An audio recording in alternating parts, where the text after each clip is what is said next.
Okay, story time muna tayo. So, paano ba ako naging caregiver dito sa Canada at naging RPN? So, nung dumating ako dito sa Canada noong 2013, as a caregiver. So, from Hong Kong, meron akong experience doon na more than 2 years bilang nanny or bilang DH doon sa Canada. Yun yung ginamit kong experience para mag-apply dito sa Canada. So, nung dumating ako dito sa Canada, nag-work ako for 2 years. And then, after 2 years, nag-apply na ako ng permanent residency. So, na-approve naman agad. So, pero nag-stay pa rin ako doon sa employer ko. So, habang nag-work pa rin ako sa employer ko, kasi okay naman ang sahod ko. So, kumbaga, tinaasan nila sa minimum yung sahod ko. So, nag-stay ako doon. And then, habang sa gabi, nag-aaral ako ng RPN. Then, sa daytime naman, full-time pa rin akong nag-work sa kanila. So, mabait naman yung employer. So, yun, okay yung setup namin.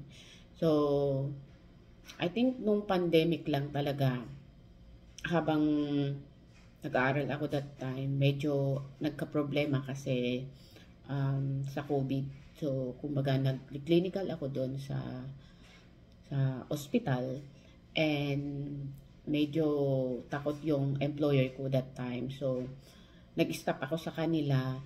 Pero hindi na ako nakabalik kasi 2021, right after pumasa ako sa RPN, meron ng offer doon sa ospital na pinag-workan ko pa rin hanggang ngayon. So, yun, mabilis naman ang ano dito sa ano ng caregiver yung pag-apply for PR. Basta walang problema sa papel mo and kompleto yung mga papers mo. Mabilis ang pag-apply.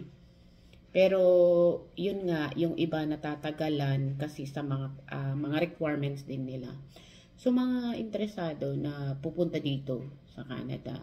Kasi I think Canada sila yung pinaka maganda yung when it comes sa caregiver na mabilis ma-PR dito. Yung iba kasi nagbabayad sila ng malaki like sa agency, pero ang dapat talaga is employer ang magbabayad sa gastusin. Pero yun nga, so swerte ko lang noong pumunta ako dito kasi wala akong binayaran. So, kumbaga, employer ang nagbayad lahat. Ang binayaran ko lang that time, I think, yung police clearance and yung sa pag-medical ko doon sa Hong Kong. So, yun. Dumating pa nga ako dito, tinanong ako ng employer ko, I hope hindi ka nagbayad ng ano kasi nagbayad ako sa agency. So, yun ang ano. So, paano ba ako nag-apply doon sa Hong Kong papunta dito? So, kumbaga sa internet ako naghanap. Actually, merong parang 3 offer.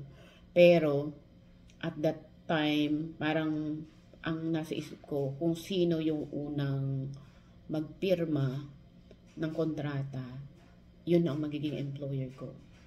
Natagalan din, pero yun nga, I think inabot din ng parang more than 5 months or 1 year bago na-approve yung paper ko na papunta dito.